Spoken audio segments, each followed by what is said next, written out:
या ठिकाणी पहा, आपण ह्या वडाच्या पारंब्या आणि हे खोबऱ्याचं तेल पॅराशूटचं अर्धा लिटरचं आणि ही पावशेरची बाटली अशा आपण एवढ्या प्लेटभर वडाच्या पारंब्या आणल्या आहेत. त्या पारंब्या आपण आता खोबऱ्याच्या तेलामध्ये नॉर्मल गॅसवर शिजवून घेत आहोत.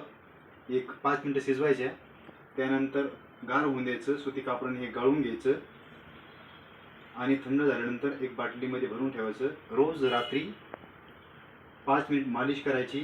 डोक्यातला कोंडा, ताण तणाव, नवीन केस फुटतील, आपण याला नव अंकुर असं म्हणू शकतो. या आहेत वडाच्या पारंब्या, खोबऱ्याचं तेल, साधी सोपी रेसिपी. सर पुढे येऊन दाखवा सर तपकील सर.